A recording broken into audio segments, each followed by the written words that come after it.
거룩하신 하나님, 소망 없었던 저희를 예수님 안에서 불러주시고 그리스도의 십자가의 대속을 통해 우리 각 사람을 자녀 삼아 주신 것 진심으로 감사 찬양을 드립니다. 또 이 마지막 때 우리의 영과 육을 지켜주시며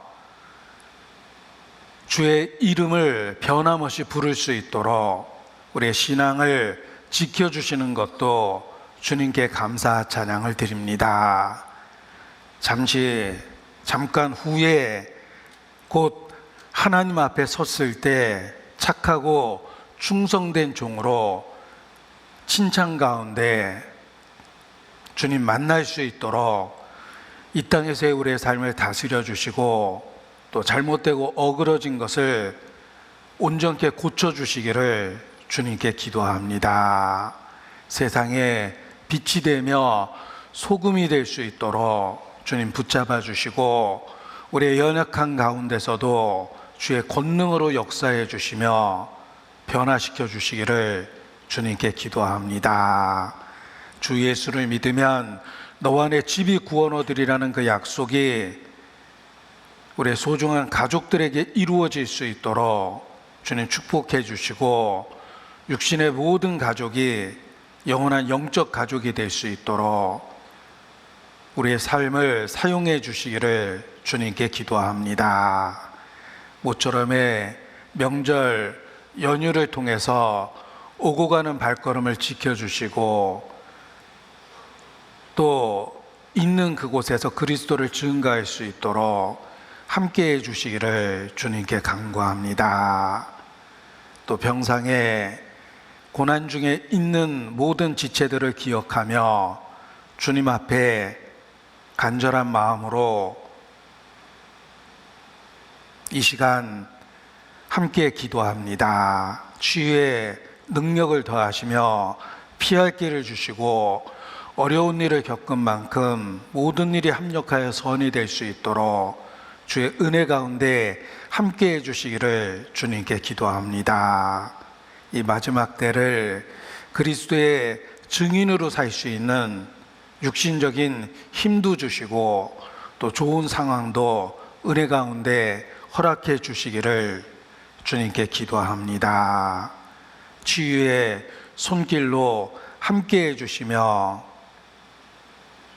최선의 결과를 누릴 수 있도록 온전히 주관하여 주시옵소서. 이 시간 하나님 앞에 또 말씀 앞에 나온 우리 각 사람을 기억해 주시고 필요한 말씀으로 교훈하시며 말세를 살 수 있는 지혜를 주시고 능력을 베풀어 주시기를 주님께 간구합니다. 함께 하시는 주께 모든 것을 의지합니다. 주관하시며 하나님의 영광만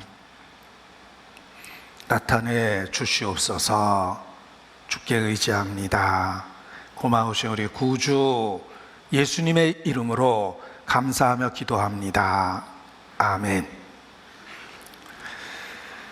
네, 성경 요한 1서 3장 1절 말씀을 찾겠습니다. 신약 성경 요한 1서 3장 1절입니다. 요한 1서 3장 1절입니다.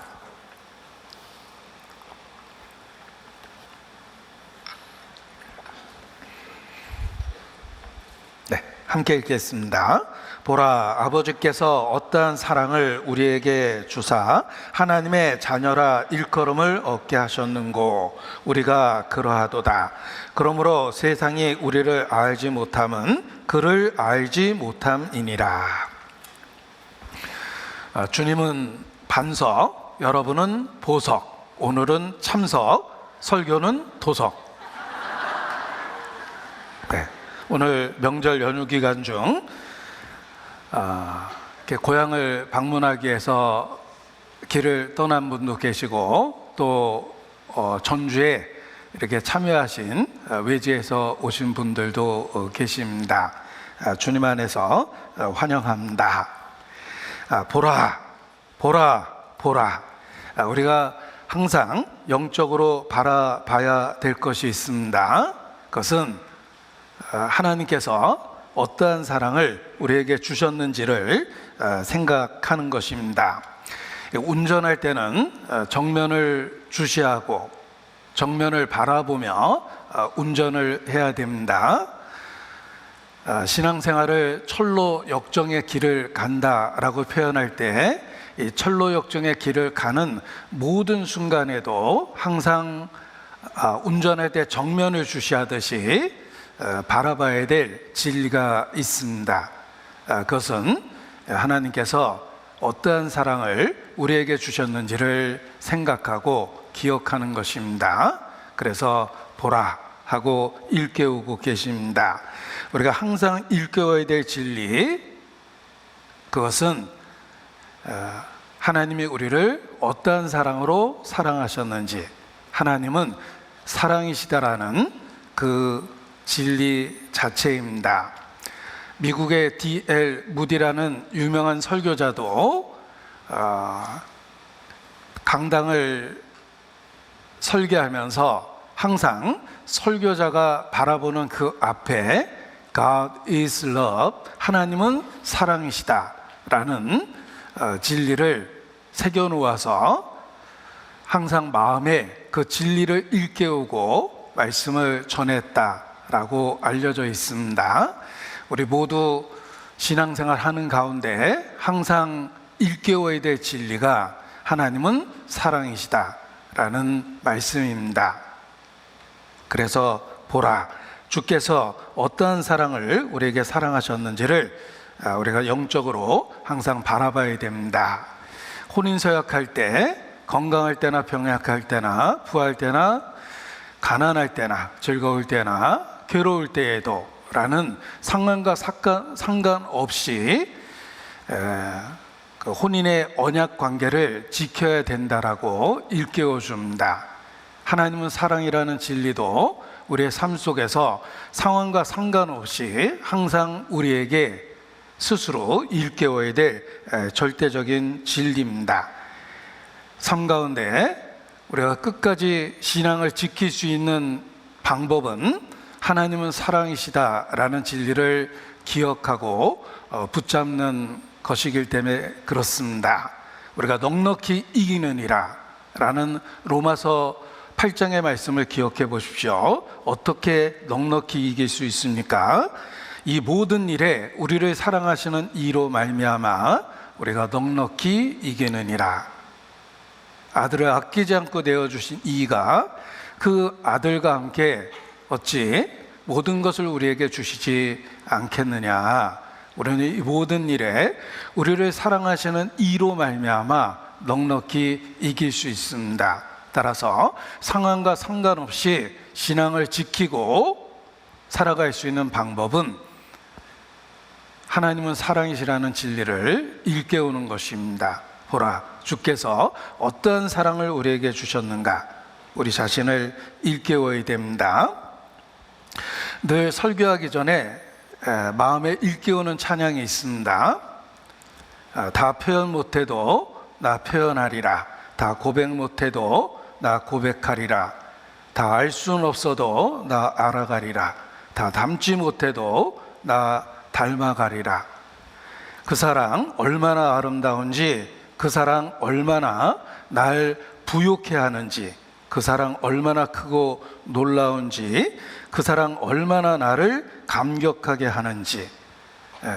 저 자신이 항상 말씀을 준비하면서 제일 앞에 이렇게 써놓는 구절입니다. 내가 다 표현하지 못할지라도 하나님의 사랑이 얼마나 크고 놀라운지를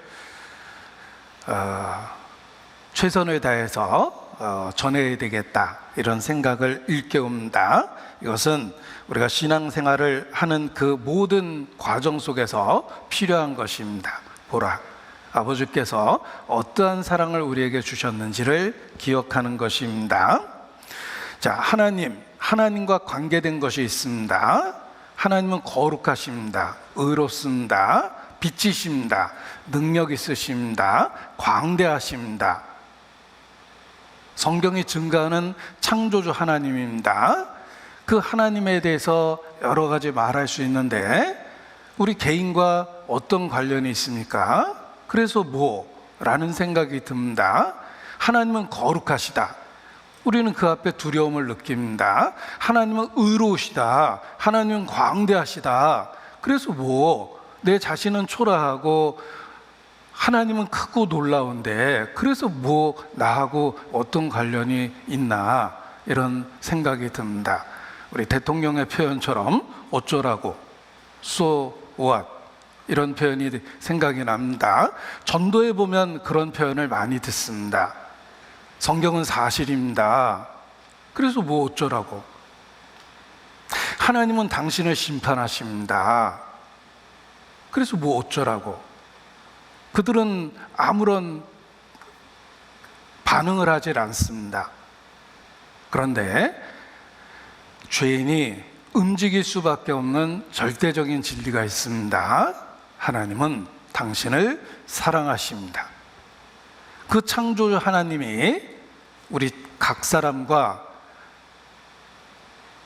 관계가 있고 우리에 대한 자기의 사랑을 고백하고 있다는 것입니다. 하나님의 능력이, 하나님의 거룩함이, 하나님의 광대함이 사실 죄인인 우리를 움직일 수는 없었습니다. 우리가 움직일 수밖에 없었던 이유가 있습니다. 우리가 반응할 수밖에 없었던 이유가 있습니다. 그것은 하나님이 바로 나를 사랑하신다는 말씀입니다. 생명의 빛이 있었고 그 생명의 빛은 각 사람을 비치는 빛입니다. 하나님은 사랑이시며 그 사랑은 모든 사람, 각 사람을 향한 사랑입니다. 하나님은 사랑이라는 진리가 내 자신에게 적용될 때 비로소 우리는 감동을 받고 우리의 마음이 움직이기 시작하며 우리의 삶에 하나님에 대한 반응이 생깁니다. 우리가 하나님께 반응한 그 이유는 하나님의 능력, 거룩함, 의로움, 심판에 대한 두려움보다는 그럼에도 하나님께서 우리를 사랑하신다라는 말씀을 통해서 비로소 우리가 반응을 갖게 된 것입니다. 남자, 여자의 관계 속에서도 그렇습니다. 어떤 여자분에게 저 남자분은 참 훌륭한 분입니다. 저분은 세상적으로도 존경할 만하고 또 사회적으로 널리 알려진 분이고 또 세상적인 권력도 있고 그리고 큰 부자이시기도 하십니다.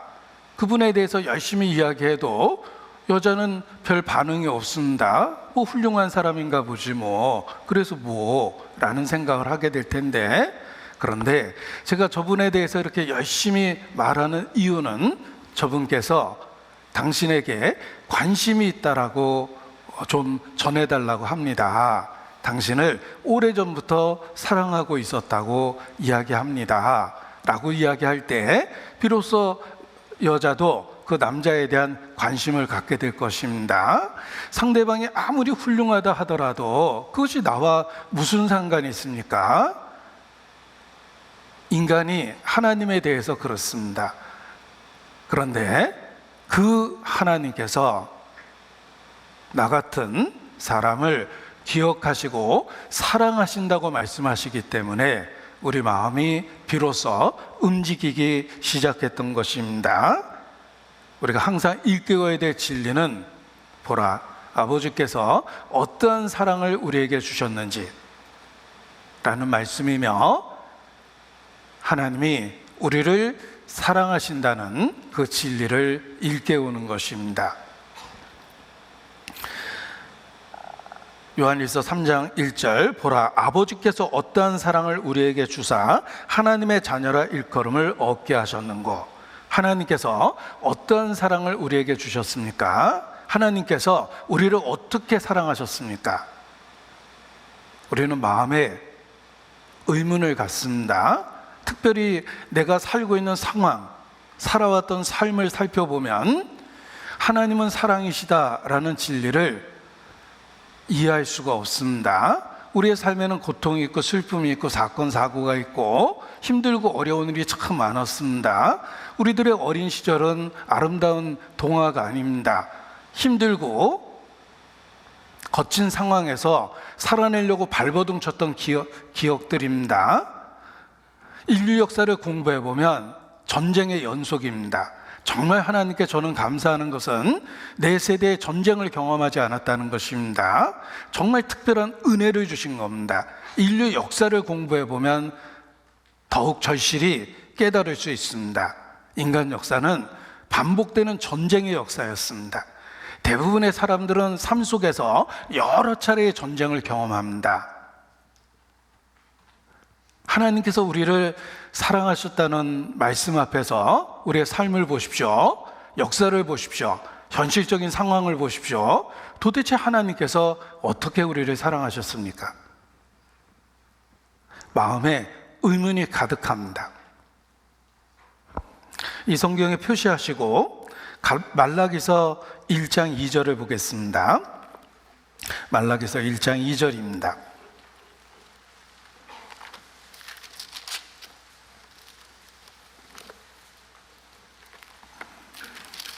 말라기 1장 2절.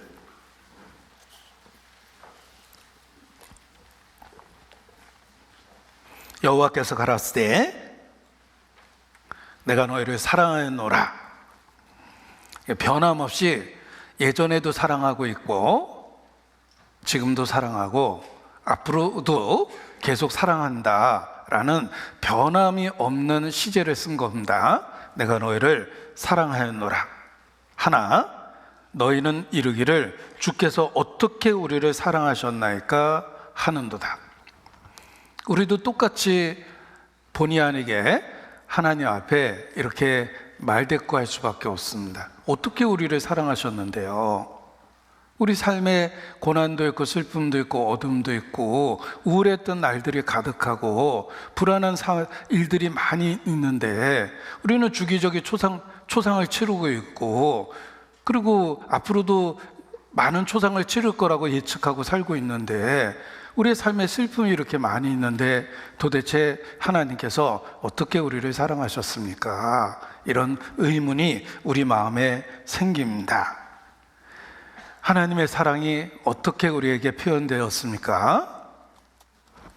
표시하자고 했던 요한일서를 다시 돌아가 보겠습니다. 4장 9절입니다.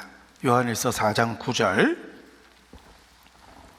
제가 중요해서 여기 한번 옮겨 적어 봤습니다. 하나님의 사랑이 우리에게 이렇게 나타난 바 되었으니. 어떻게 우리를 사랑하셨습니까? 이렇게 나타났다. 하나님이 자기의 독생자를 세상에 보내심은 저로 말미암아 우리를 살리려 하심이니라. 사랑은 여기 있으니. 여기가 어딜까? 우리가 하나님을 사랑한 것이 아니요 오직 하나님이 우리를 사랑하사 우리 죄를 위하여 화목제로 그 아들을 보내셨음이니라. 하나님의 사랑은 여기 있습니다. 하나님의 사랑은 이렇게 나타났습니다. 하나님께서 우리를 사랑하셔서 독생자를 보내시고 독생자를 화목제물로 삼으셨다는 것입니다. 우리를 궁극적으로 결과적으로 받아주시기 위해서 꼭 해결해야 될 죄에 대한 문제를 독생자를 통해서 해결하셨다. 하나님의 사랑은 여기 있다. 하나님의 사랑은 이렇게 나타났다 라고 말씀하십니다. 중풍병자가 있었습니다. 평생 병으로 고통을 받았습니다. 주변에 있는 사람들이 그를 안타깝게 여기고 예수님이 있는 그곳에 혹 도움을 얻을까 해서 지붕을 뚫고 그를 예수님이 계신 그곳으로 내렸습니다. 그는 평생 중풍병으로 고통을 받고 있습니다. 친구들도 그걸 안타까워한 겁니다. 그런데 예수님은 그 중풍병자의 병을 고쳐주시는 것보다 먼저 내 죄 사함을 받았느니라 라고 말씀하십니다. 사실 중풍병자는 병을 고치는 것이 제1 소원이었습니다. 첫 번째 소원은 병을 고치는 겁니다. 그를 달아 밑으로 내려준 사람도 뭐 죄 용서 받으라고 내려준 건 아닙니다. 그 중풍병을 고쳐줄까 해서 그를 예수님 앞으로 내려놓은 겁니다. 그러나 예수님은 그에게 필요한 첫 번째 것을 아셨습니다. 하나님과의 관계 회복입니다. 유능한 의사는 증상만 처방하진 않습니다. 열이 나요? 해열제 드세요. 기침이 납니까? 이 약을 먹으면 기침이 멈출 수 있습니다. 잠이 안 오시는군요. 수면제도 처방해 드리겠습니다. 혈압도 높은가요? 혈압 내리는 약도 드리죠. 그런 식으로 증상만 처방한다면 원인을 고치지 못했기 때문에 더 치명적인 결과가 생길 겁니다. 유능한 의사는 당장에 열이 계속 나고 당장 계속 기침이 더 심해진다 하더라도 그것을 고칠 수 있는 처방을 할 겁니다. 예수님은 최고의 의사입니다.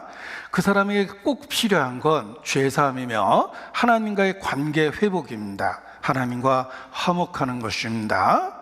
그래서 육신적인 요구를 들어주기 전에 그에게 꼭 필요한 죄사함을 이야기하신 것입니다. 가장 필요한 것을 먼저 주신 것입니다. 그리고 그 후에 중풍병에서 고쳐주셨습니다. 하나님의 사랑이 어떻게 우리에게 나타났습니까? 우리는 여전히 연약한 육체 속에서 살기 어려운 세상에서 사탄의 유혹을 받으며 간신히 삶을 지탱하고 있습니다. 변한 게 없습니다. 그럼에도 불구하고 하나님이 어떻게 우리를 사랑하셨습니까? 이렇게 사랑이 나타났습니다. 하나님의 사랑은 여기 있었습니다. 독생자를 주시고 화목제물로 삼으신 것입니다. 우리에게 꼭 필요한 것을 먼저 주신 것입니다.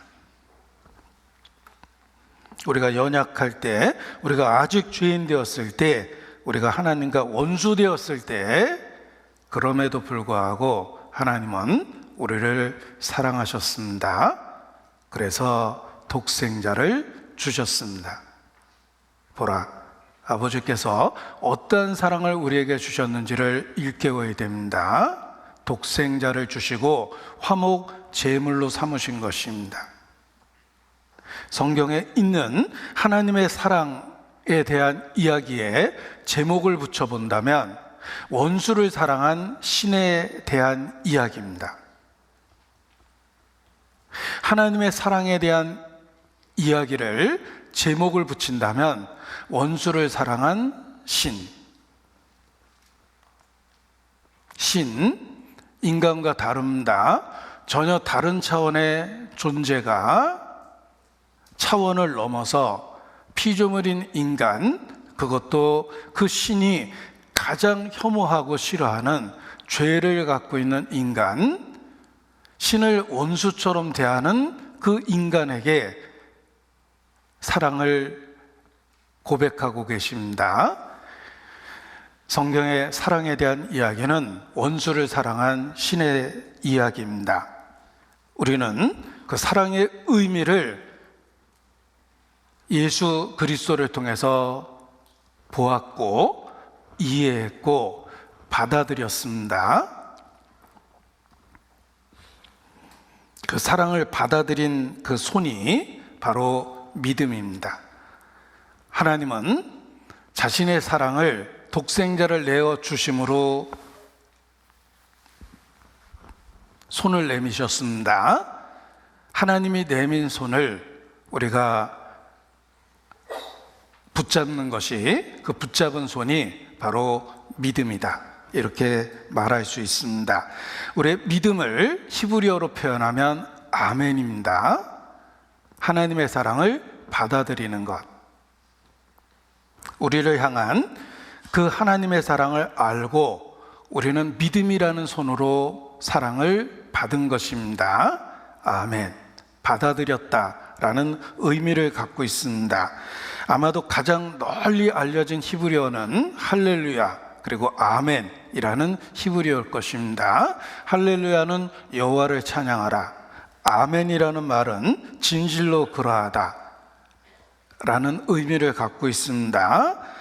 우리가 아멘 하고 표현할 때 우리는 전적으로 그것에 동의합니다. 또 그것이 그대로 이루어질 것임을 나는 믿습니다. 이런 두 가지 의미로 아멘이라는 표현을 하는 것입니다. 하나님이 독생자를 화목제로 내어주셨고 우리는 그 진리에 대해서 아멘 한 것입니다. 이 아멘이라는 말을 할머니에게 전도하면서 어떻게 쉽게 표현할 수 있을까라고 고민하다가 우리 할머니가 좋아하는 노랫말로 이렇게 일깨워 드렸습니다. 제가 제 친할머니에게 전도했던 이야기입니다. 할머니, 아멘. 그 하나님의 말씀을 받아들인다는 뜻은 할머니가 즐겨 부르는 그 노랫말 속에 있어요 하고 제가 소개를 했는데 한번 소개해 보겠습니다. 자, 무슨 노랫말인지 한번 들어보십시오. 죄 많은 날 위해 죽으신 예수 십자가에 죽으시니 웬 은혜인가. 아무렴 그렇지 그렇고 말고 무덤에서 부활하신 예수 믿세. 죄 많은 날 위해 죽으신 예수 십자가에 죽으시니 웬 은혜인가. 아무렴 그렇지 그렇고 말고 부활하신 예수님을 믿고 사세. 저를 애지중지 키워주신 할머니가 계셨습니다. 돌아가시기 전에 꼭 전도하고 싶은 마음에 휴가를 내서 꼼짝 못하고 누워 계시는 할머니와 한 방에서 하루 종일을 보냈습니다. 그리고 달력을 뒷면에 매직으로 성경 구절이나 찬송가를 써서 띠벽지처럼 이렇게 벽에다 붙여줬습니다. 그리고 그냥 읽어드리니까 잘 반응을 안 해서 멜로디를 붙여서 이렇게 계속 읽어드렸는데 그 중에 했던 방법 중에 하나가 평소 한 500년을 좋아하셔서 거기다가 노랫말을 붙여봤는데 아무렴 그렇지 그렇고 말고 그 익숙한 노랫말이 아멘이라는 말에 참 적절한 번역 같다라는 생각을 했습니다. 그것에 전적으로 동의합니다. 그것이 정말 그대로 그렇게 될 것을 나는 믿습니다 라는 표현이 히브리어로 아멘입니다. 우리는 하나님은 사랑이라는 그 진리에 대해서 아멘, 믿음으로 화합한 것입니다. 화답한 겁니다. 받아들인 것입니다. 그래서 하나님의 자녀가 되었습니다. 보라, 아버지께서 어떠한 사랑을 우리에게 주셨습니까? 독생자를 화목 제물로 내어주셨습니다. 고린도후서 5장 14절입니다. 고린도후서 5장 14절.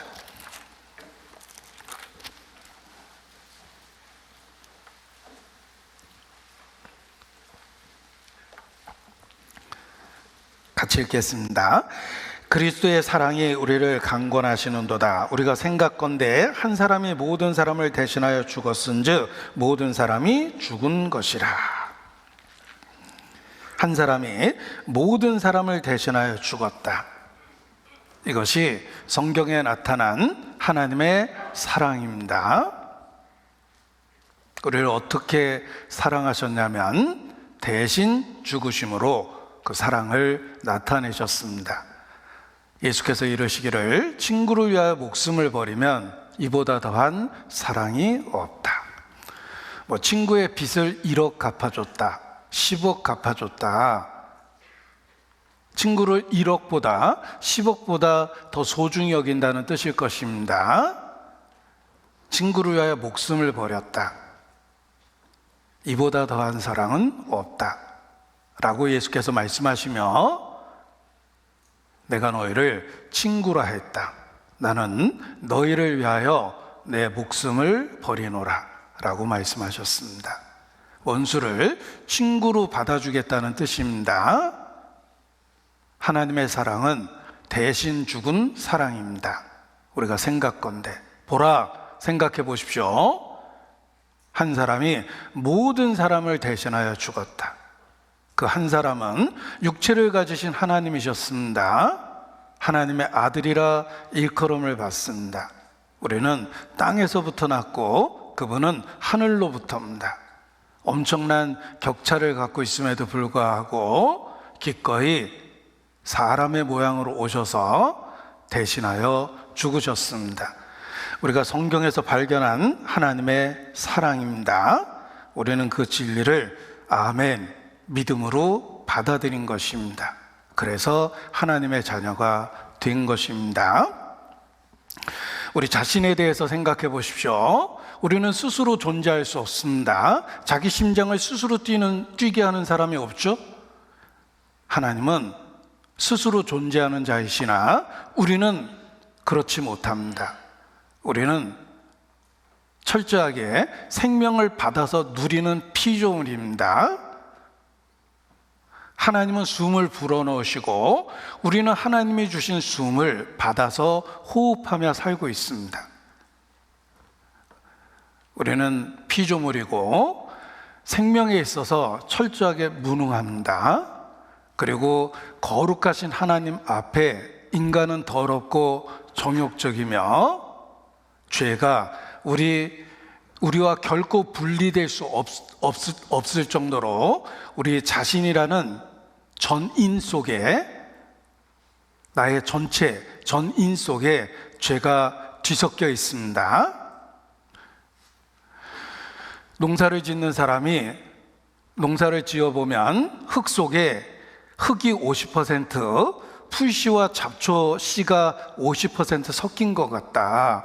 어떻게 그렇게 지긋지긋하게 풀이 잡초가 솟아날까?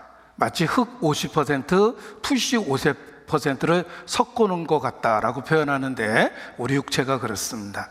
이놈의 육체 속에 죄성이 뒤섞여 있습니다. 내가 원하든 원치 않든 끊임없이 잡초가 자라듯이 우리 안에 죄가 끊임없이 솟아납니다.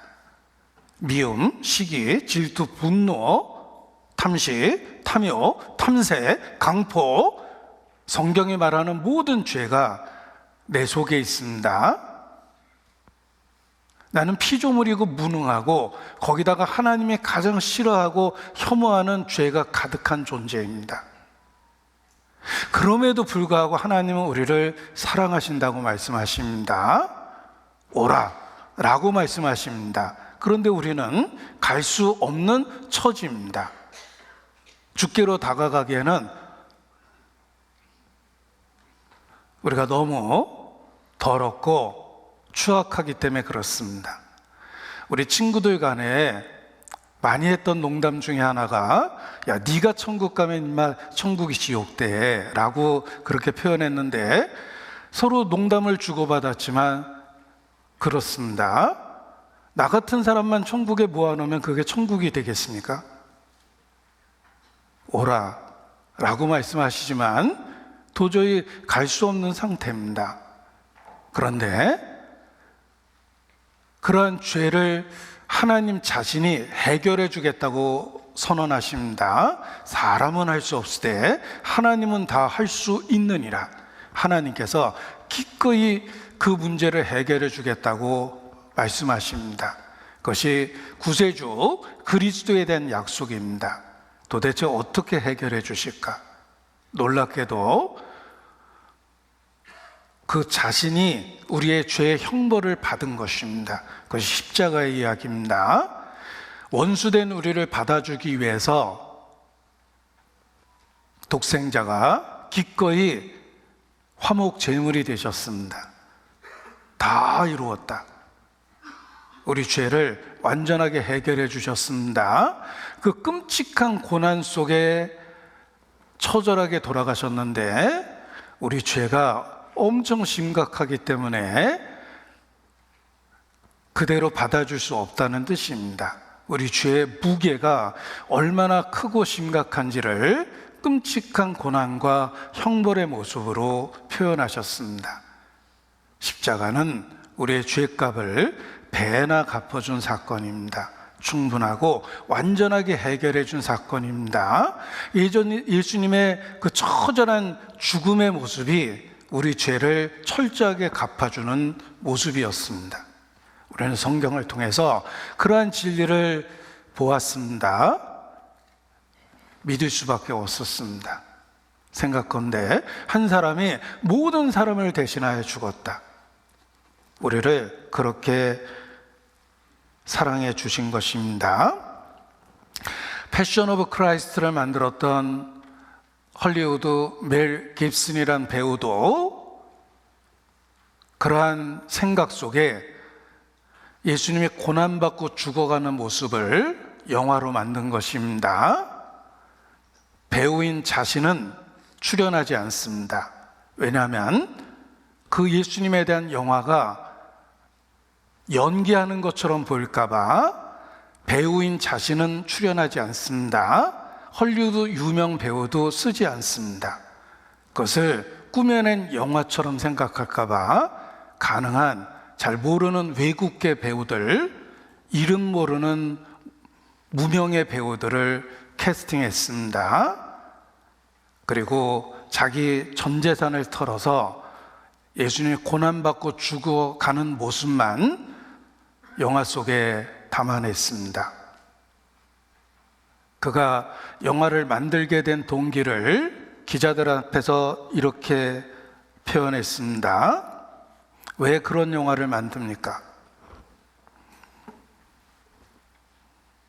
I was a terrible man. My sins were the first to nail Christ to the cross. 나는 정말 최악의 끔찍한 사람입니다. 내 죄가 예수 그리스도를 십자가에 못 박게 한 그 첫 번째입니다. 그러한 마음의 깨달음이 어려운 과정 속에서 그런 영화를 만들게 되었다, 이렇게 이야기합니다. 멜 깁슨뿐만 아니라 자기 죄에 대한 깊은 깨달음을 갖는 사람들, 그 죄를 하나님 앞에 하고자 하는 사람들, 그리고 그 죄를 해결한 방법이 하나님 자신이며 십자가였다는 사실을 발견한 모든 사람들은 그리스도를 사랑하고 그리스도에 대한 신앙을 고백할 수밖에 없는 것입니다. 우리 자신이 그러하고 내 자신도 그러합니다. 나는 성경 말씀을 통해서 내가 피조물이라는 것, 내가 철저히 무능하다는 것, 하나님 보시기에 혐오스러운 죄악을 갖고 있다는 것, 형벌이 마땅하다는 것, 이 모든 것을 인정할 수밖에 없었습니다. 그리고 그때 하나님께서 십자가의 의미를 분명하게 알게 해주셨습니다. 대속이었습니다. 나를 대신하여 하나님의 아들께서 십자가에 죽으셨습니다. 하나님의 사랑이 이렇게 나타났습니다. 우리가 그 사랑을 알고 믿을 수밖에 없었습니다. 그래서 신앙을 고백하게 된 것입니다. 그 대속의 진리를 받아들이고 나서 놀라운 사실이 우리에게 이루어졌습니다. 우리가 이 땅에서 아직도 초라하고 연약한 가운데 있지만 그럼에도 불구하고 하늘나라의 시민이 되었고 하나님의 자녀가 되었습니다. 단지 되었다, 법적 명분만 얻은 것이 아니라 실질적인 혜택을 입게 되었습니다. 이 땅에서 하나님과 교통하는 은혜를 갖게 된 것입니다. 나는 너에게 아버지가 되고 너희는 내게 자녀가 되리라. 그리스도 안에서 하나님은 나의 아버지가 되었고 나는 하나님의 자녀가 되었습니다. 보라, 아버지께서 어떠한 사랑을 우리에게 주사 하나님의 자녀라 일컬음을 얻게 하셨습니까? 그 사랑을 기억하면 현재의 삶이 어떠하든, 현재 상황이 어떠하든, 내 몸에 통증이 있든 없든, 내 몸에 암세포가 있든 없든, 내가 20대의 젊은 육체를 가졌든 70대, 80대의 노년의 육체 속에서 불편한 삶을 살아가든 아무 상관이 없습니다. 분명한 건 나는 현재 하나님의 자녀며 주님의 나라에 곧 이사가게 될 것입니다. 주님은 나를 위한 영원하고 완전한 새로운 삶을 예비하고 계십니다. 현재의 삶은 지나가는 것이며 지나가는 과정 속에서 고통과 슬픔이 있다 하더라도 이제 견뎌낼 이유가 있습니다. 지나가고 있기 때문에 그렇습니다. 우리가 사망의 음침한 골짜기에 있을 수 있는데 기억할 것은 사망의 음침한 골짜기를 지나가고 있다는 것입니다. 그래서 현재를 바라보는 시각이 바뀝니다. 파니 제인 크로스비는 어린 시절 시력을 잃었습니다. 평생 캄캄한 어둠 속에서 시각 장애자로 삶을 살았지만 하나님과 교통하고 있었습니다. 그래서 불편한 육체 속에서도 평생 하나님을 찬양할 수 있었습니다. 파니 제인 크로스비가 만든 거듭남에 대한 찬송입니다. 예수로 나의 구주 삼고 성령과 피로써 거듭나니 이 세상에서 내 영혼이 하늘의 영광 누리도다. 이 세상에서 캄캄한 어둠 속에서 시각장애자로 불편한 것 투성입니다. 그럼에도 불구하고 하늘의 영광 누리도다. 이것이 나의 간증이요 이것이 나의 찬송일세.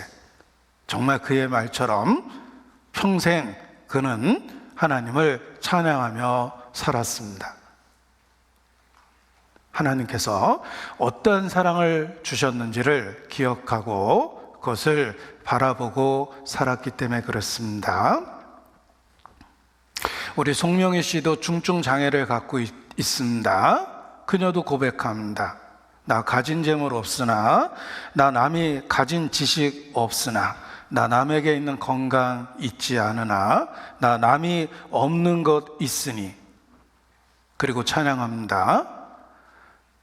나 남이 못 본 것을 보았고, 나 남이 듣지 못한 음성 들었고, 나 남이 받지 못한 사랑 받았고, 나 남이 모르는 것 깨달았네.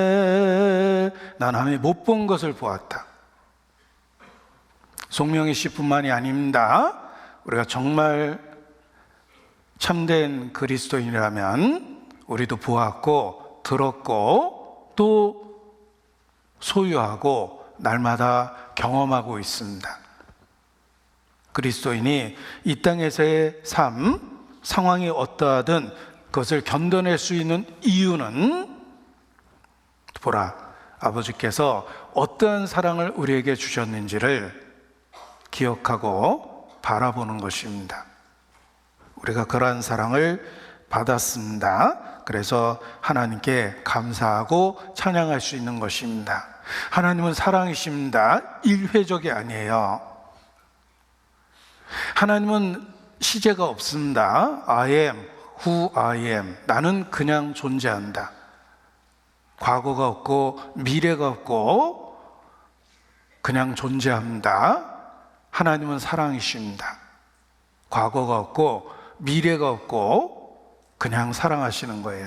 한때 사랑했었다도 아니고 앞으로 너를 사랑해 주겠다 미래도 아닙니다. 그리스도 안에서 하나님은 동일한 사랑, 시간에 의해서 변하지 않는 사랑을 우리에게 주십니다. 그래서 하나님은 사랑이시다라고 표현할 때 그 사랑은 일회성이 아닙니다. 지속성, 계속성이 있고 영원성, 불변성이 있습니다. 그리고 시간 속에 있는 우리는 그 변함없는 사랑 앞에서 언제든지 위로받고 살 수 있는 것입니다. 그리스도의 사랑이 우리를 강건하시는도다. 실질적으로 삶에 변화를 일으키는 능력이 됩니다. 모든 전자제품은 전력이 있어야지 유지됩니다. 세상에 전기가 사라지면 쓸데없게 되는 물건이 참 많을 겁니다. 왜냐하면 전력을 통해서, 전원을 통해서 전력을 얻는 것이 많기 때문에 그렇습니다. 하나님은 사랑이시다라고 이야기할 때 하나님은 불변하시며 영원하십니다. 그 사랑도, 우리를 향한 그리스도 안에서의 사랑도 영원하고 불변하는 것입니다. 우리가 그 사랑을 붙잡고 바라보고 의지하면 이 땅에서의 삶 속에서 끝까지 신앙을 지키고 살아갈 수 있게 되는 것입니다. 많이 사함받은 자가 많이 사랑하고 적게 사함받은 자가 적게 사랑하느니라. 예수께서 말씀하십니다. 많이 사함받은 죄 많은 여인은 예수님의 발을 눈물로 적시고 자기 머리털로 씻어내고 주님에 대한 애틋함을 표현합니다. 적게 사함받은 바리새인은 예수님을 집으로 초대했지만 발 씻을 물도 주지 아니하고 아무런 대접을 하지 않았습니다. 교만하게 판단하고 예수님을 시험하는 질문만 했을 뿐입니다. 50데나리온 사함받은 자와 500데나리온 사함받은 자가 있는데 누가 더 사랑하겠느냐? 율법사는 대답했습니다. 그거야 뭐 많이 사함받은 자가 많이 사랑할 것입니다.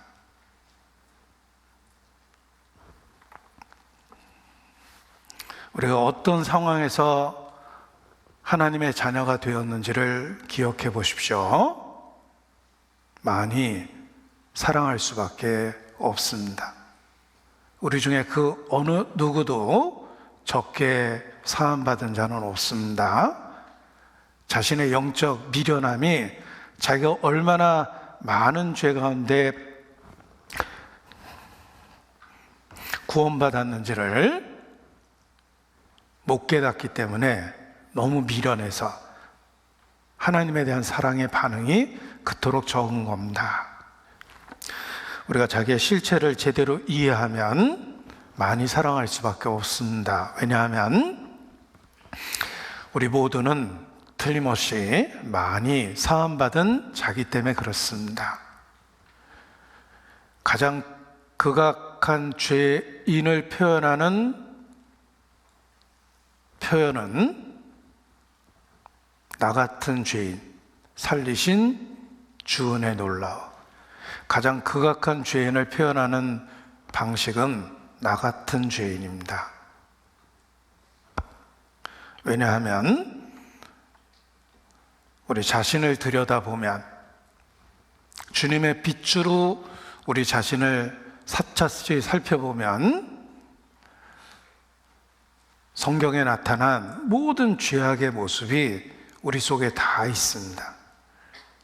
너희 중 하나가 나를 팔리라. 실제는 가룟 유다가 팔았지만 팔려는 마음, 그런 유혹은 12제자가 다 받은 거예요. 그래서 뜨끔했죠? 주여, 내니까 혹시 제가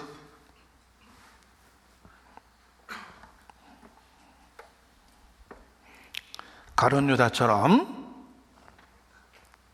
예수님을 팔려는 유혹은 사실 누구든지 받았을 겁니다. 가룟 유다는 잘못된 선택을 한 겁니다. 행동으로 옮긴 거예요. 나머지 사람들도 사실 똑같은 유혹은 받았을 것입니다. 우리 중에 그 어느 누구도 적게 사함받은 자는 없다 라는 것을 기억하셔야 됩니다. 자, 하나님께서 어떠한 사랑을 우리에게 주셨는지 절실하게 깨달을 수 있는 방법을 주셨습니다.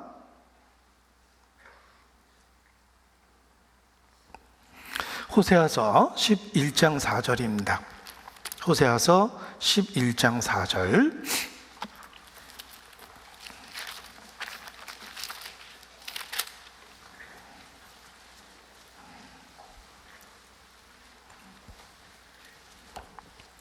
호세아서 11장 4절 함께 읽습니다. 내가 사람의 줄, 곧 사랑의 줄로 저희를 이끌었고 저희에게 대하여 그 목에서 멍에를 벗기는 것과 같이 되었으며 저희 앞에 먹을 것을 두었었노라. 하나님의 사랑을 이해할 수 있도록 하나님께서 모든 인생에게 확실한 예표를 주셨습니다. 하나님의 사랑을 확실히 이해할 수 있도록 확실한 예표를 주셨습니다. 그것이 사람의 줄입니다. 사람의 줄이 무엇일까? 자, 하나님이 사람에게 주신 천륜이라는 게 있습니다. 남편 그리고 아내, 남이었는데 언약 관계로 하나가 되게 하셨습니다. 부모 그리고 자식, 내 인생에 없었던 존재가 태어나서 내 인생에 목숨보다 소중한 존재가 되었습니다. 부모와 자식, 하나님이 맺어준 인연이기 때문에 천륜이라고 표현합니다. 사람의 줄은 그 관계에 설명되어 있습니다. 사람의 줄, 반대말이 무엇일까? 짐승의 곱비, 이렇게 표현해 볼 수 있습니다. 짐승을 다루는 방법은 말에게는 채찍이요 나귀에게는 자갈이요 자갈과 굴레로 단속하지 아니하면 너에게 나오지 않는다. 이게 짐승입니다. 짐승은 자갈과 채찍과 굴레로 다스릴 수 있어요. 몇 톤의 무게를 갖고 있는 코끼리를 인간이 다스릴 수 있는 방법은 채찍입니다. 고통을 주면 아무리 코끼리도 다스릴 수가 있습니다. 조그마한 기둥에 큰 코끼리를 묶어 놓으면 힘만 주면 쑥 뽑히는데 코끼리가 절대로 움직이지 않는답니다. 그 이유가 있습니다. 채찍으로 훈련시킨 거예요. 엄청난 고통을 어릴 때부터 주어서 묶어 놓으면 움직이지 못하게 한 겁니다. 살아있는 한은 기억에서 지울 수 없는 고통을 준대요. 그러니까 코끼리가 장성에서도 작은 기둥에 묶어 놓으면 움직여서는 안 된다고 생각해서 안 움직입니다. 짐승을 다스리는 방법은 채찍입니다. 자갈입니다. 굴레입니다. 곱비입니다. 하나님은 인간을 곱비나 채찍이나 자갈이나 굴레로 다스리지 않습니다. 사람은 그렇게 다스리는 게 아니에요. 사람이니까. 이성 없는 짐승, 죽기 위해서 태어난 짐승이 아닙니다. 사람의 줄이 있어요. 인격적인 관계입니다. 인격적인 방법으로 인간을 대해야 되는 거예요. 그리고 쉽게 표현하셨습니다. 사람의 줄, 곧 사랑의 줄, 이렇게 표현하셨습니다. 사람의 줄이 무엇인지 잘 모를까 봐 구체적으로 다시 한번 설명해 주셨죠? 사랑의 줄입니다. 남과 남이 만나서 부부로 어떻게 살아갑니까? 사랑입니다. 사랑이 하나가 되게 하는 거예요. 내 인생에 없었던 존재가 세상에 태어나서 내 인생의 전부가 됩니다. 어떻게 그럴 수 있죠? 고삐, 채찍, 자갈, 굴레가 아닙니다. 사랑입니다. 사랑의 관계로 하나로 묶어주신 거예요. 하나님께서 사람의 줄, 곧 사랑의 줄로 이끄십니다. 하나님은 사랑이시기 때문에 그렇습니다.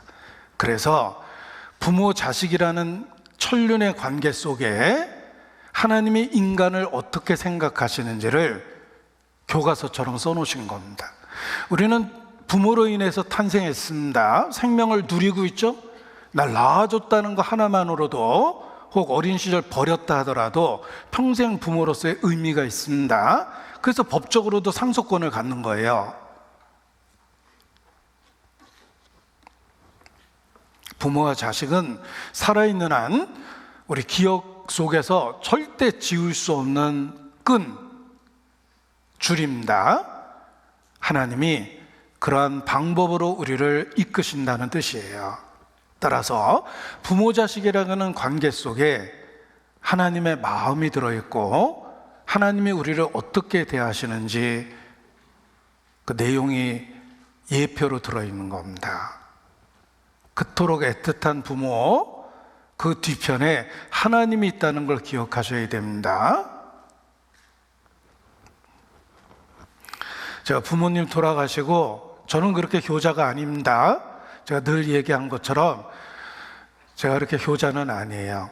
그럼에도 불구하고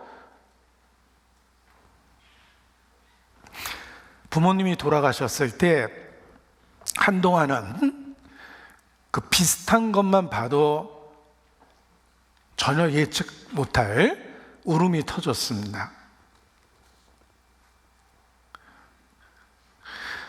내가 이해하지 못할 정도로 부모의 존재나 위치가 내가 생각한 것보다 훨씬 더 컸던 거예요. 돌아가신 뒤에 그걸 더 깨달았습니다. 그런데 그 애틋한 관계 뒤편에 실체인 하나님의 사랑이 있다는 것입니다. 그것을 기억하셔야 돼요. 창세기 44장 30절입니다. 창세기 44장 30절입니다.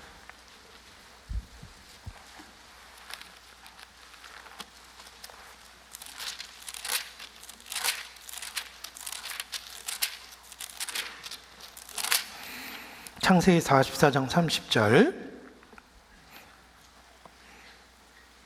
아비의 생명과 아이의 생명이 서로 결탁되었거늘. 야곱의 12아들 중에 유다가 한 말이에요. 동생 요셉을 애굽에 팔아버린 그 형입니다. 그때 아버지 야곱이 얼마나 슬퍼하는지를 직접 보았습니다. 자기가 동생에게만 죄를 진 게 아니라 아버지한테 큰 죄를 졌다는 걸 알았어요. 그리고 자기도 자식이 있었겠죠. 유다에게도 자녀가 있었어요. 누군가의 아버지가 돼 보니까 아버지와 아들의 자녀의 관계를 이해할 수 있었던 겁니다. 아비의 생명이 아이의 생명과 결탁되었다. 풀어질 수 없는 매듭으로 묶어놨다는 뜻이에요. 자, 우리는 성경의 이 표현을 100% 공감할 수 있습니다. 왜냐하면 누군가의 자녀로 태어났고 누군가의 부모가 돼서 이 땅에서 살고 있기 때문에 그렇습니다. 아비의 생명과 아이의 생명이 결탁되어 있는 거예요. 나이 50 넘은 사람이 20살을 갓 넘은 자식이 죽은 것을 확인하고 그 시신을 인계받아 오면서 자식을 잃어버렸을 때 어떤 슬픔이 있는지를 글로 썼는데 제가 기억에서 한 번 읽고 지워지지 않습니다. 부모가 죽었을 때 나는 과거를 잃어버렸고 자식이 죽었을 때 나는 미래를 잃어버렸다. 이렇게 한 줄 문장을 썼는데 공감할 수 있었어요. 부모 죽음도 슬프죠. 우리 인생의 한 부분이 없어진 거예요. 자식의 죽음은 미래를 잃어버린 거예요. 벽제 화장터에 처음 갔을 때 화장되는 시간을 기다리면서 계속 끊임없이 다음 상여가 도착하는 걸 보게 됩니다. 곡소리를 듣게 되는데 곡소리만 들어도 부모가 죽었는지 자식이 죽었는지 금방 구별됩니다. 자식이 죽었을 때 곡소리는 누가 들어도 알아요. 자식이 죽었나 보다. 너무 애절하고 슬픕니다. 자, 우리는 성경에 표현된 이 말을 그대로 공감할 수 있습니다. 천륜 속에 살기 때문에 그렇습니다. 아비의 생명은 아이의 생명과 결탁되어 있습니다. 그런데 그 모든 사랑의 근본은 하나님 자신이라는 걸 기억하십시오. 하나님의 사랑이 독생자를 주신 것 속에 나타났습니다. 우리를 향한 하나님의 마음이 어떠한지를 그 천륜의 그림을 통해서 보여준 거예요. 악한 너희도 자식을 위해서 모든 것을 희생할 수 있다면 하물며 사랑의 근원인 하나님께서 라는 진리를 우리에게 가르쳐주고 설명해주고 이해시켜주는 것입니다. 하나님은 이스라엘을 사람의 줄, 곧 사랑의 줄로 이끌었다 라고 말씀하십니다. 그리스도 안에서 우리를 향한 하나님의 사랑이 그렇습니다. 결탁된 거예요. 절대 풀어질 수 없는 매듭으로 그리스도 안에서 우리를 받아주신 것입니다. 그것이 하나님의 사랑에 대한 이야기입니다. 주의 크신 은혜 받아 이때까지 왔으니 주의 은혜 사슬 대사 나를 주께 매소서. 그리스도 사랑으로 나를 강권하소서. 구속하신 그 사랑을 항상 찬송합니다. 주의 은혜 사슬대사, 우리를 사랑의 줄로 묶어주신 것입니다. 여인이 어찌 그 젖먹이 자식을 잊겠으며 자기 태에서 난 아들을 긍휼히 여기지 않겠느냐. 그들을 혹시 잊을지라도 나는 너를 잊지 아니할 것이라. 너희가 경험한 사랑 중에 무엇이 크더냐? 여인이 젖먹이 자식을 잊겠느냐? 그들은 잊을지라도 나는 너를 잊지 아니할 것이라. 여인이 젖먹이 자식을 사랑하는 그 사랑보다 더 강력한 사랑이 나에게 있단다. 너를 향한 나의 사랑이란다. 그 구절은 그렇게 우리에게 말씀하고 계십니다. 하나님께서 우리를 어떠한 사랑으로 사랑하시는지를 사람의 줄로 설명해 주셨는데 그것이 부모와 자식의 관계입니다. 따라서 부모와 자식의 애틋한 관계를 생각해 보면 그 뒤편에 있는 하나님의 사랑을 알 수 있고 이해할 수 있습니다. 성경은 그 사랑을 부모와 자식의 관계로 끊임없이 우리에게 말씀하고 계시기 때문에 그렇습니다. 제가 성경에 부모와 자식의 관계로 우리를 어떻게 사랑하시는지를 주제를 갖고 한번 찾아보다 보니까 굉장히 많은 말씀을 찾을 수 있었습니다. 그 중에 몇 구절을 소개해 볼까 합니다. 자, 부모와 자식의 관계를 한번 생각해 보죠. 사실 아이가 태어나기 전부터 부모는 그 아이를 기대하고 기다리며 아이의 탄생을 준비합니다. 임신하지도 않은 상태에서 아이가 쓸 물건을 사다 놓고 옷을 사다 놓고 신발 사다 놓는 사람도 봤습니다. 우리 아이가 태어나면 입을 옷이고, 우리가 아이가 태어나면 갖고 놀 장난감이고, 우리 아이가 태어나면 있을 공간이라고 그래서 방부터 꾸미는 분도 봤어요. 하나님이 그렇습니다. 우리가 이 땅에 태어나기 전에 이미 하나님은 우리를 위한 준비를 하고 계셨습니다. 지구를 어떻게 지으셨습니까? 태초에 하나님이 우주를 창조하셨습니까? 아닙니다. 천지를 창조하셨습니다. 우주가 아니라 지구가 구별되어 있었다는 거예요. 태초에 하나님이 천지를 창조하셨습니다. 이 엄청난 물질 세계는 지구를 위한 것이에요. 그래서 천지를 지으신 거예요. The heavens and the earth. 지구를 지으셨어요. 사람으로 거하게 지으셨어요. 사람이 살 수 있는 조건으로 철저하게 설계하셨습니다.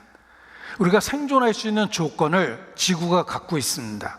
우연이 아닙니다. 철저하게 설계된 거예요. 20만 가지 이상의 규칙이 있었다라고 과학자들은 이야기합니다. 우리가 태어나기도 전에, 존재하기도 전에 하나님은 지구를 준비하셨어요. 사람으로 거할 수 있도록 준비했습니다. 예수님은 창조주 자신입니다.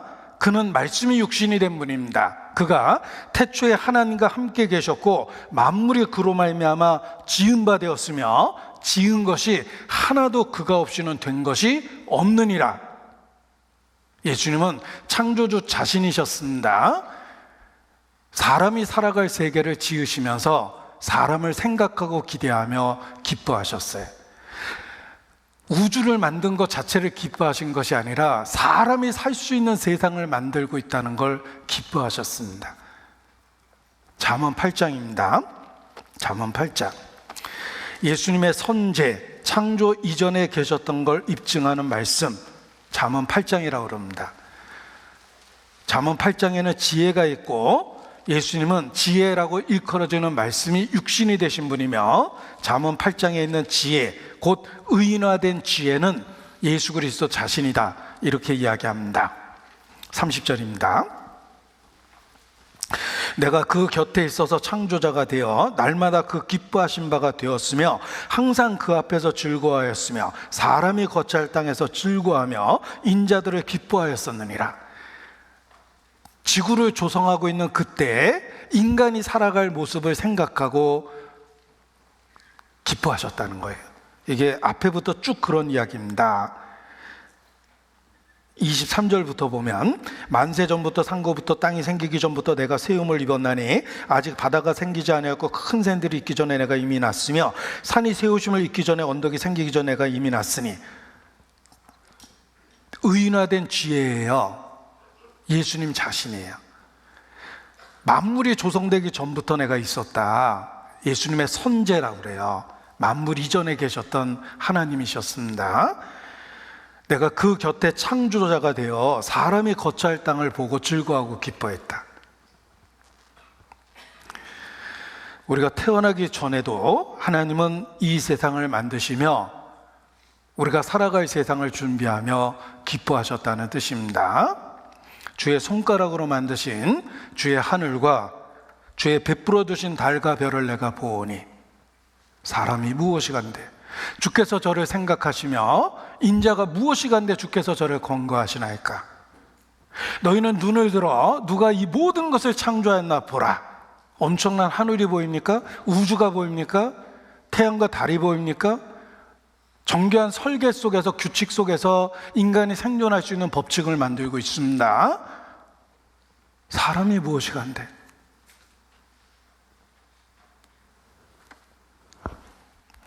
하나님께서 정교한 이 아름다운 세상을 만드신 것이 사람이 거처할 땅을 지으신 것입니다.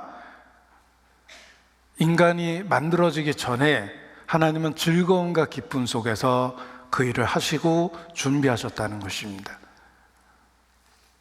너희도 자녀에 대한 애틋한 마음이 있지 않은가?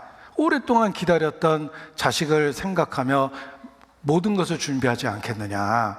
내가 그러했다 라는 것을 만물을 통해 보여주신 겁니다.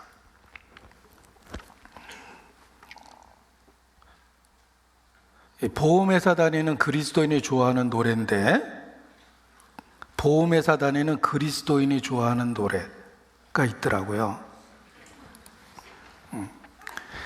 우뚝 솟은 저 높은 산도 망망한 저 바다 끝에도 창조주의 섬세한 손길 안 닿은 곳 전혀 없도다. 그렇듯이 나의 삶을 완벽하게 만들어가는 주님을 믿네, 주님만 믿네, 주님만 따르네. 아, 주님은 내 보험. 이런 노래가 있더라고요. 네. 보험회사 다니는 그리스도인이 참 좋아합니다. 묻지도 않고 따지지도 않는 주님은 내 보험. 네. 저는 이 가사 보고 되게 은혜가 됐어요. 왜 은혜가 됐는지 설명을 드리고자 합니다. 창조주의 섬세한 손길 안 닿은 곳 전혀 없도다. 정교하게 만드셨습니다. 파인 튜닝이라는 말 들어보셨죠? 정말 정교하게 만드셨어요. 그렇듯이 나의 삶을 완벽하게 만들어가는 주님을 믿네. 정교하게 설계된 세계는 사람이 살 수 있는 세계입니다. 기가 막히게 설계하셨죠? 하물며 우리의 삶을 하나님은 그렇게 설계하십니다. 정교한 설계된 만물을 보면서 그렇듯이 나의 삶을 정교하게 만들어가는 주님을 믿을 수 있습니다. 만물이 우리에게 위로가 됩니다. 하나님은 인간이 거할 만물을 지으시며 창조주로 기뻐하셨습니다. 부모가 자식을 기다리며 임신하지도 않은 자식을 위해 모든 것을 준비하듯이 그러하셨습니다. 자, 그리고 드디어 어머니 뱃속에 잉태됩니다. 우리가 큰 무거운 돌을 10개월 동안 들고 다녀야 된다. 그래도 정말 고통스러울 겁니다. 샤워할 때도 들고 있어야 되고, 화장실 가도 들고 있어야 되고, 외출할 때도 들고 있어야 되고, 누구 만날 때도 들고 있어야 되고, 정말 힘들겠죠? 어머니는 뱃속에 아이를 그렇게 품고 10개월을 보냅니다. 하나님이 우리를 그렇게 태중에 품고 계셨다고 말씀하십니다. 시편 103편 13절입니다. 시편 103편 13절.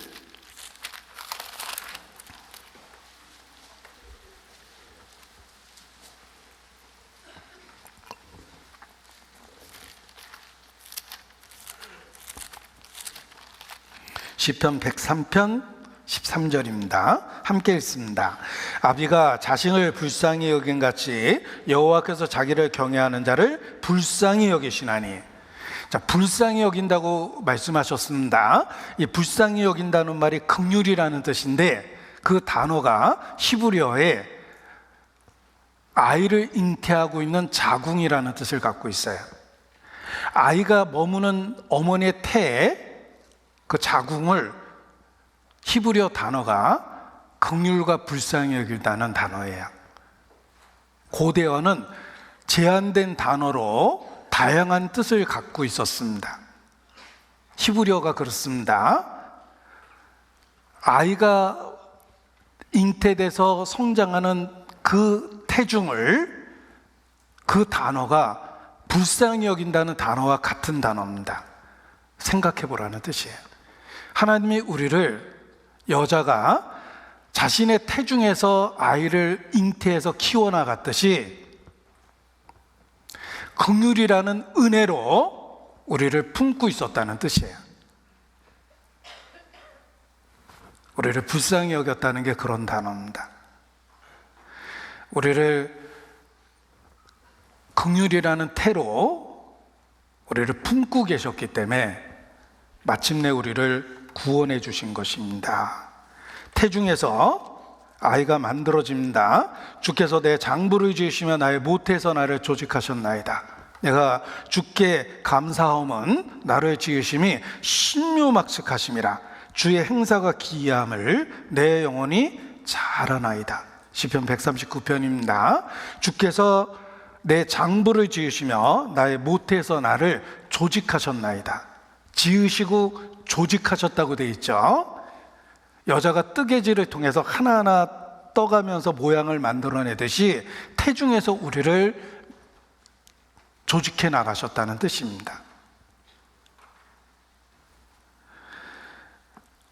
어머니가 아이가 이 땅에서 태어날 수 있도록 태중의 기간을 사랑 가운데 잘 견뎌내듯이 하나님은 긍휼로서 우리를 품고 계셨고 우리를 조직하고 만들어 가셨다는 거예요. 우리 인생을 설계하고 만들어 가셨습니다. 그래서 마침내 내가 주님을 만나게 됐던 겁니다.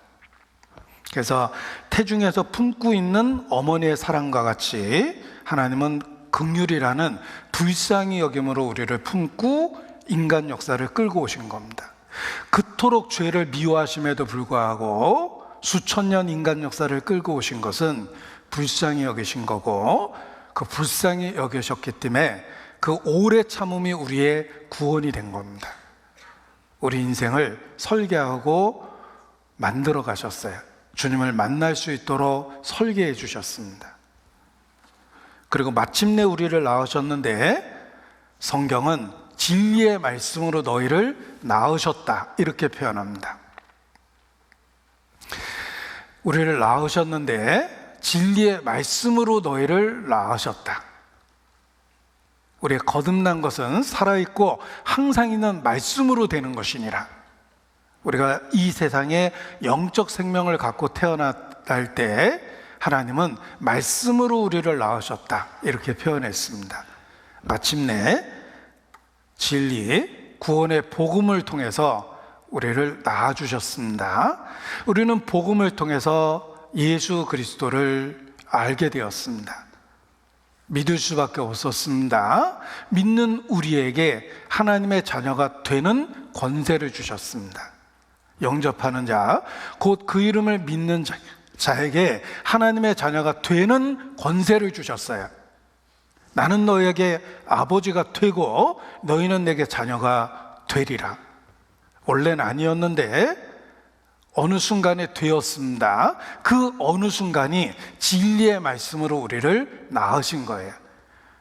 너희가 진리의 말씀, 곧 그 구원의 복음을 듣고 믿어 약속의 성령으로 인치심을 받았느니라. 말씀으로 마침내 우리를 낳아주셨습니다.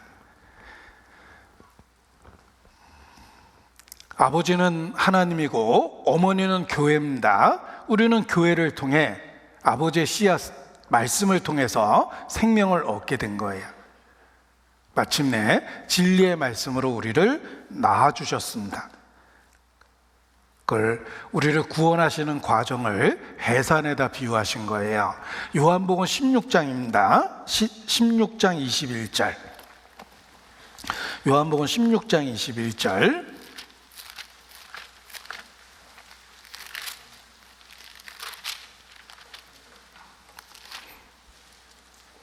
같이 읽습니다.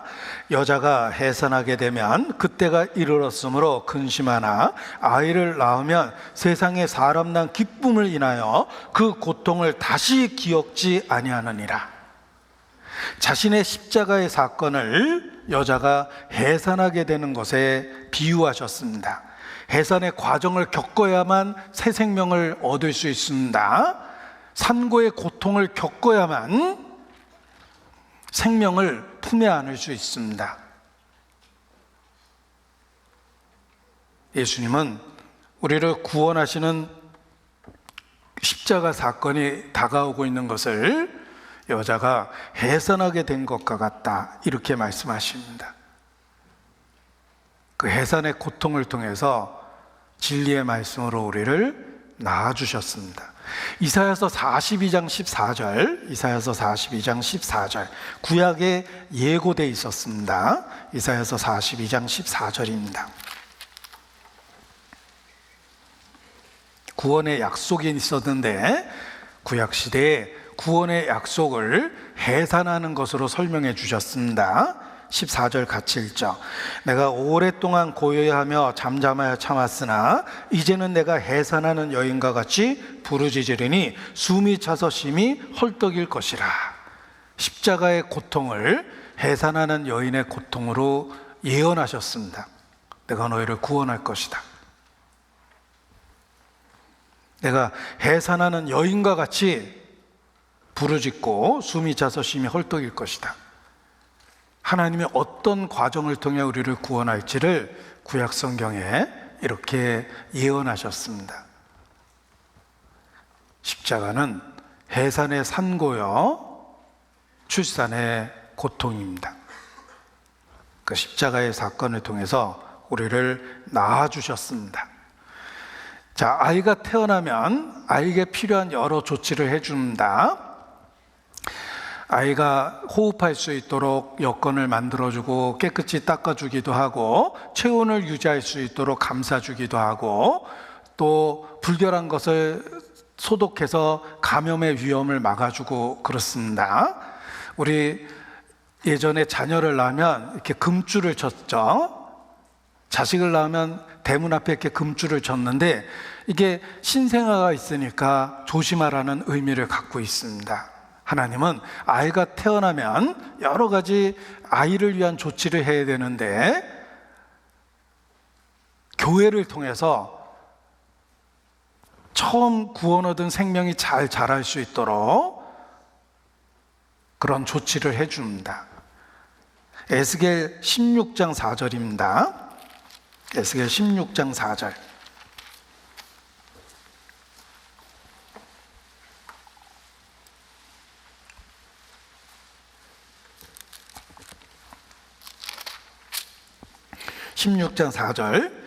너의 난 것을 말하건대 태어난 것을 말하건대 내가 날 때 내 배꼽줄을 자르지 아니하였고 너를 물로 씻어 정결케 하지 아니하였고 내게 소금을 뿌리지도 아니하였고 너를 강보로 싸지도 아니하였다. 이게 아이를 방치하면 참 위험합니다. 그런데 하나님은 우리에게 필요한 이 모든 조치를 교회 안에서 하십니다. 우리가 영적인 생명을 얻을 때 배꼽줄을 잘라주고 세상과 분리시키는 거죠. 물로 씻어 정결케 하고 말씀을 통해서 깨끗게 하고 또 소금을 뿌리지 아니하였고 아이를 소독하는 과정을 겪습니다. 너를 강보로 싸지 아니하였고 그들은 그렇게 버림을 받았는데 하나님이 교회 안에서 생명을 주실 때는 이러한 조치를 하신다는 뜻입니다. 그래서 교회 안에서 세상과 구별할 수 있도록 만들어주고 말씀과 소금을 통해서 아이를 소독하듯이 물과 소금을 통해서 아이를 씻기고 소독하듯이 말씀을 통해서 사랑을 통해서 우리를 씻기시고 구별해 주시고 그리고 교회라는 강보로 싸서 아이를 보호하십니다. 그래서 우리가 구원받을 때 우리를 돌보는 모습이 아이를 돌보는 모습에 그대로 되어 있다는 것입니다. 그리고 우리는 부모로서 아이의 성장하는 모습을 지켜봅니다. 아이가 처음에 뒤집게 했을 때 얼마나 감격스럽습니까? 내가 집안일 하다가 아이를 딱 보니까 아이가 뒤집어져 있어요. 저놈이 언제 뒤집었지? 그때부터 뒤집기를 보려고 계속 관찰합니다. 한 번 뒤집었으니까 또 뒤집을 거 아닙니까? 그리고 아이가 뒤집고 바둥바둥거리고 일어나고 아장아장 걷기 시작하면 엄청 큰 감동을 받습니다. 하나님께서 그러한 부모처럼 우리의 걸음마를 가르치시고 그리스도인으로 성장할 수 있도록 끊임없이 이끄십니다. 호세아서, 아까 본문이라고 호세아서 한번 찾았죠? 11장 3절입니다. 호세아서 11장 3절.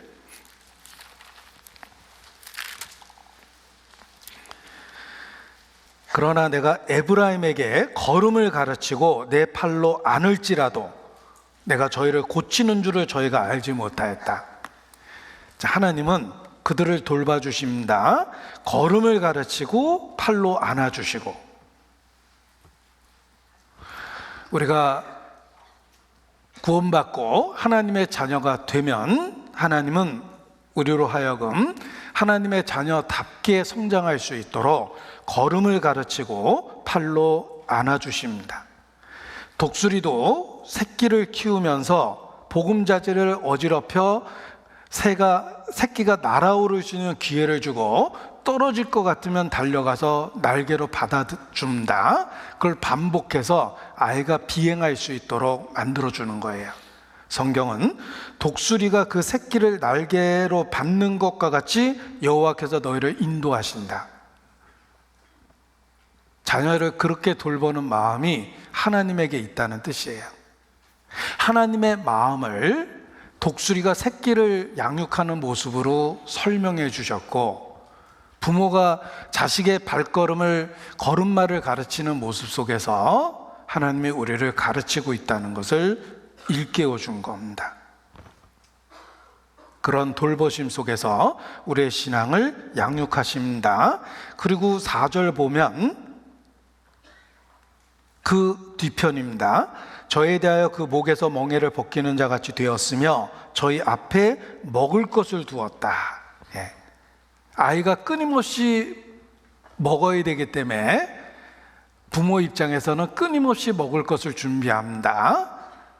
그래서 분유가 남았는지 더 좋은 제품은 있는지, 또 이유식할 때가 되면 어떤 이유식이 좋을지 생각하고 끊임없이 준비를 합니다.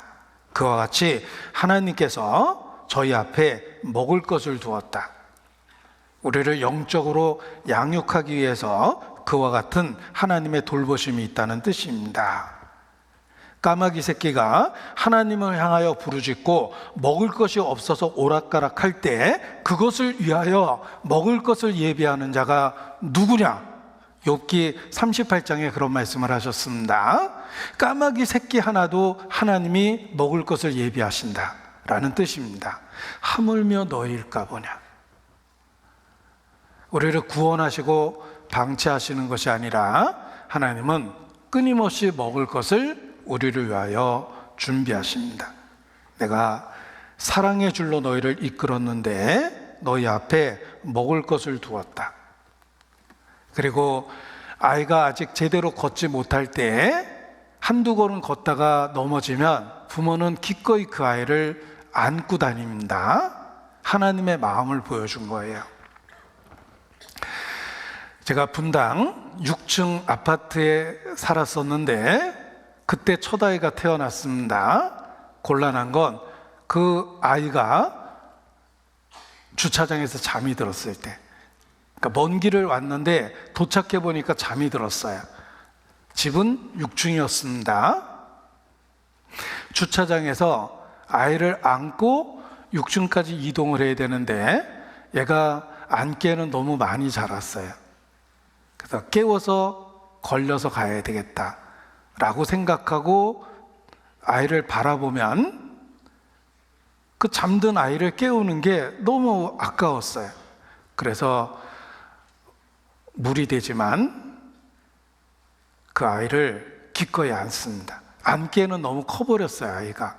그래도 그 아이를 안고 6층 아파트까지 걸어가다 보면 조금 있으면 후회됩니다. 아유, 그냥 깨울 걸, 이런 생각이 들어요. 그런데 그 잠든 아이를 보고 아이의 뺨에 입술을 대면 사랑이 느껴지죠? 예. 아이를 깨울 마음이 없어져요. 그래서 낑낑대고 6층 아파트까지 아이를 안고 갔습니다. 그래서 지금도 제가 허리가 아픈가 봐요. 하나님께서 그렇게 말씀하셨어요. 내가 행로 중에 너희를 안고 여기까지 왔다. 행로 중에 너희를 안고 여기까지 왔다. 우리가 자녀를 그렇게 키운다, 하나님의 마음을 보여준 거예요. 우리의 인생길은 홀로 터덜터덜 걸어가는 길이 아닙니다. 하나님이 우리를 힘들 때마다 안고 계시는 길이에요. 그래서 그 어려운 고비를 내가 의지가 강해서 견뎌낸 게 아니라 하나님이 안고 걸어가 주셨기 때문에 그 힘든 과정을 잘 겪어낸 겁니다. 여기까지 온 것 하나님의 은혜임에 틀림이 없습니다.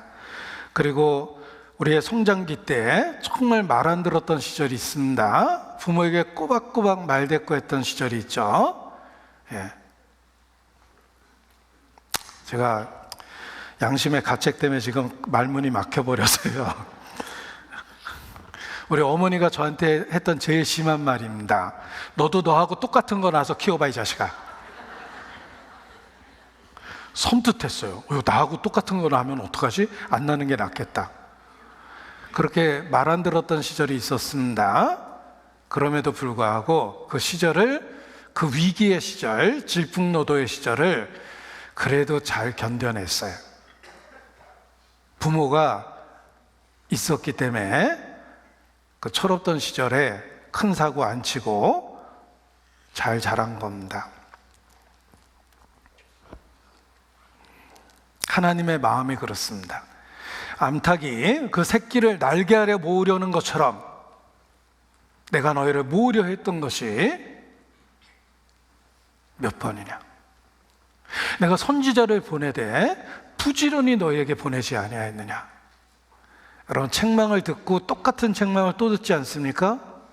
얼마나 말이 안 들었으면 똑같은 책망을 또 합니까? 영적으로 그렇습니다.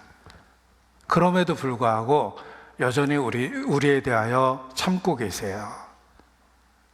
우리가 철없는 자식을 막 야단치다가 뜨끔할 때가 있습니다.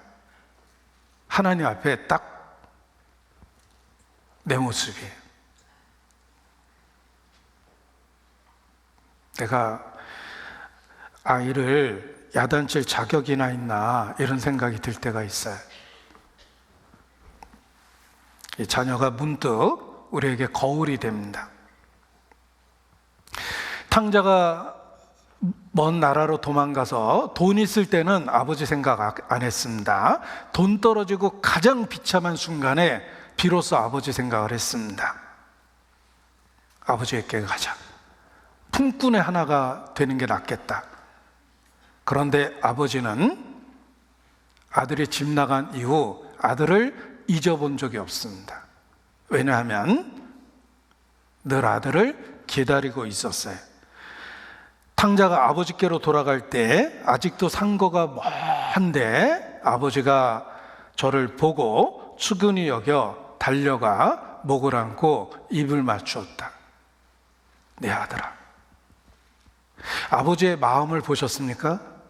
아버지가 먼저 보고 측은히 여겼고 달려갔어요.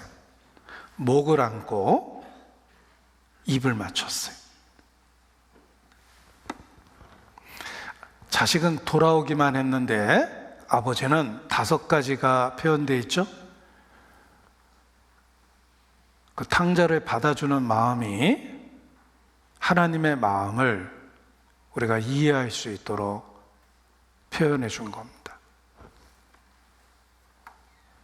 그래서 그렇게 말 안 들었던 시절에도 우리가 그래도 신앙을 지키고 여기까지 온 겁니다. 내가 너희를 눈동자처럼 지킨다. 눈이 얼마나 예민합니까? 하나님께서 우리를 눈동자처럼 지키신다. 이렇게 표현해 주셨습니다. 어미가 자식을 위로한 것 같이 내가 너희를 위로할 것이다. 그 약속이 그리스도 안에서 우리에게 응답된 것입니다. 그리고 삶에 필요한 모든 것에 대한 공급자가 되어주십니다. 부모가 자식에 대해서 그러하듯이 구하라, 찾으라, 두드리라. 구하는 자가 구할 것이요 찾는 자가 찾을 것이요 두드리는 자에게 열릴 것이니 너희가 악할지라도 자식에게 좋은 것을 줄 줄 알거든 하물며 하늘에 계신 너희 천부께서 구하는 자에게 좋은 것 곧 성령을 주시지 않겠느냐. 자식은 부모로부터 도움을 받으며 이 땅에서 살아갑니다. 하나님의 마음을 보여주신 거예요. 하나님은 천성에 이르는 그날까지 기꺼이 우리의 보호자가 되고 공급자가 되어주시겠다고 말씀하십니다. 그래서 부모 자식의 관계를 보면 하나님이 나를 어떻게 대하고 인도하고 계시는지를 볼 수 있는 그림처럼 깨달아집니다. 다윗은 말합니다. 내 부모는 나를 버렸으나 내 하나님은 나를 영접하실 것이다. 혹 이 땅에서 사랑받아야 될 존재임에도 불구하고 부모로부터 제대로 된 사랑을 못 받은 사람도 계실 겁니다. 이상적이고 모범적인 부모를 그리워했겠죠? 하나님이 계십니다. 하나님하고의 관계는 우리가 겪었던 모든 슬픔에 대한 보상이 되는 거예요. 우리를 아버지로서 그렇게 받아주시겠다고 약속을 하셨습니다. 찬송에 가사입니다. 아버지 불러만 봐도 그 사랑에 눈물 나요. 나 같은 죄인을 사랑하신 아버지 온종일 울어봐도 감당할 수 없는 그 사랑, 그 크신 사랑을 어찌 말로 표현하리. 아버지, 아버지, 내 영혼 깊은 속에서 불러보는 내 아버지, 나의 아버지, 이 생명 다하는 그날까지 지키시고 인도하신 참 좋으신 나의 아버지. 내가 확신하노니 사망이나 생명이나 천사들이나 권세자들이나 현재일이나 장래일이나 능력이나 높음이나 기쁨이나 다른 아무 피조물이라도 우리를 우리 주 그리스도 예수 안에 있는 하나님의 사랑에서 끊을 수 없으리라. 그 사랑을 확신시켜 주시기 위해서 아버지와 부모와 자녀라는 천륜을 우리에게 주신 것입니다. 자, 부모의 사랑을 기억해 보십시오. 그 사랑 덕분에 이 땅에 태어났고 현재가 있게 되었습니다. 그리고 그 뒤편에 그 사랑의 실체인 하나님이 있다는 걸 기억해 보십시오. 부모의 희생을 기억하면 내 인생을 값어치 있게 의미 있게 살아야 돼요. 제일 불행한 부모는 가룟 유다의 부모입니다. 차라리 태어나지 않으면 좋을 그 영혼을 키웠으니 인생 헛된 겁니다. 가장 부모로서 가치 있는 사람은 베드로와 바울의 부모일 겁니다. 정말 부모이길 잘했죠. 내 자녀가 베드로가 되고 바울이 되었으니. 우리도 그렇습니다. 우리가 부모의 희생으로 지금 내 모습이 있습니다. 그 희생을 헛되게 하면 안 됩니다. 가치 있고 의미 있게 살아야 돼요. 그리스도인으로, 그리스도의 희생으로 내가 하나님의 자녀가 되었고 현재의 삶을 누리고 있습니다. 그리스도의 희생이 헛되게 하면 안 됩니다. 내 삶을 가치 있고 의미 있게 살아야 돼요. 라이언 일병구하기라는 영화가 있습니다. 전쟁이 얼마나 끔찍한지 처음의 장면을 통해서 실감할 수 있습니다. 이 라이언 일병구하기라는 영화의 내용은 8명의 병사들을 보내서 한 명의 라이언 일병을 구해오는 겁니다. 8명이 다 죽을 수도 있어요. 질문이 있는데요. 왜 8명이 한 명을 구해요? 그러다 8명 죽으면 안 되잖아요. 이 영화를 만든 이유예요. 여러분 어떻게 생각합니까? 8명이 한 명을 구하기 위해서 작전을 펴니다. 그리고 결과적으로는 6명이 죽었어요. 그리고 라이언 일병을 결국은 구했어요. 이 작전의 책임자가 영화에 보면 밀러 데이입니다. 그 밀러 데이가 라이언 일병한테 하는 말이에요. 제임스 라이언입니다. 제임스.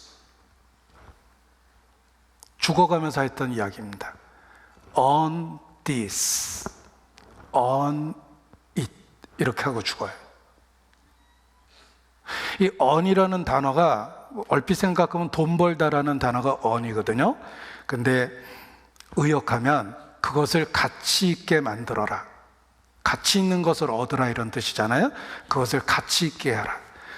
6명이 너를 살리기 위해서 죽었다는 걸 기억해라. 우리의 희생을 너는 가치 있게 만들어야 돼. 가치 있게 살아, 의미 있게 살아. 이게 죽어가면서 했던 말입니다. 그리고 정말 영화의 감동은 마지막 장면이에요. 라이언 일병이 살아남았고 나이가 들었습니다. 그리고 오랜 시간 후에 자기를 위해서 희생한 사람들을 찾아가요. 그 무덤에 서게 됩니다. 그 무덤 앞에서 내가 가치 있게 살려고 노력했습니다. 내가 진실되게 살려고 노력했습니다. 이렇게 얘기를 해요. 그리고 자기 아내한테 여보, 내가 정말 올바로 살았다는 거 얘기 좀 해줘. 그렇게 이야기합니다. 최대한 잘 살려고 노력했고 열심히 살아왔습니다. 자기 아내에게 말합니다. 내가 훌륭하게 살았다고 얘기해줘. Tell me I've led a good life. Tell me I'm a good man. 내가 좋은 사람이었다는 걸 얘기해줘. 그 아내가 그러면요, 당신은 참 좋은 사람이에요. 당신은 잘 살았잖아요. 그렇게 이야기합니다. 그러면서 영화가 끝이 나요. 여러분, 6명이 희생해서 1명의 생명을 연장시켜 준 겁니다. 희생된 6사람을 생각하면 가치 있게 살아야 되죠. 나는 그리스도인으로서 이 땅에 나머지 삶을 살고 있습니다. 현재를 만들어준 그리스도의 희생을 기억하면 올바로 사셔야 돼요. 가치 있게 살아야 됩니다. 그리스도의 희생을 가치 있고 의미 있게 만들어야 돼요. 너희는 너희의 것이 아니라 값으로 산 것이 되었으니 너희의 몸으로 하나님께 영광을 돌리라. 우리가 매일 하루를 맞이하며 오늘을 가치 있고 의미 있게 살겠다고 마땅히 결심해야 됩니다. 오늘을 있게 한 그리스도의 희생이 있고 하나님의 사랑이 있었기 때문입니다. 기도하시겠습니다. 아버지 하나님,